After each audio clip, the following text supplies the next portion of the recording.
kenyang dengan ubat je. Kan? So akibat daripada rawatan tu, kulit saya kalau you all tengok kan, gelap. Yang 2019 tu kan, gelap, terbakar. Gigi dan saraf lemah.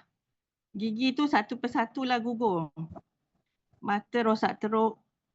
Gula, bacaan gula jadi naik. Dan tekanan darah tinggi jadi naik disebabkan ubat tu. Sehingga akhirnya sebelum jumpa Volten hari tu, saya lumpuh. Terbaring di katil selama 2 bulan. Masa tu di saat saya hilang harapan, saya nekat dan saya memang berserah pada Allah.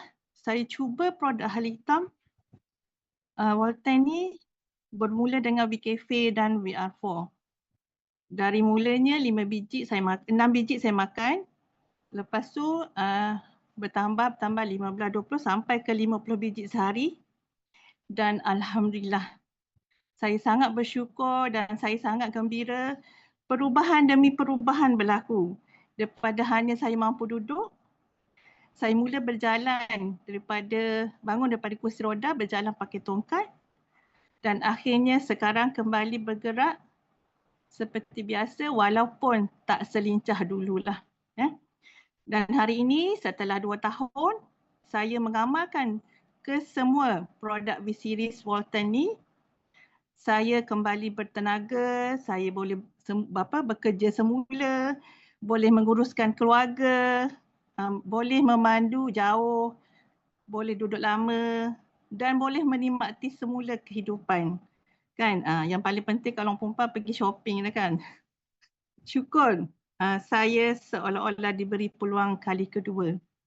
So pada anda semua, anda dengarlah ilmu medicine ni malam ni supaya kita makan produk Volten semua ni, kita faham bagaimana fungsi semua produk Volten ni kepada badan kita.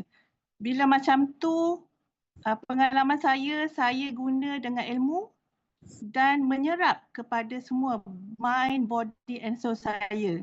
Daripada hujung rambut sampai hujung kaki saya merasai dan menerima produk Volten ni. That's why saya rasa sangat berkesan untuk badan saya. So saya sangat berterima kasih kepada syarikat Volten, terutamanya Datuk Ismail Cik Ani kerana mengeluarkan satu produk yang sangat luar biasa, Masya Allah, dengan izin Allah. Saya rasa itu sahaja Ms. Yani untuk kali ini.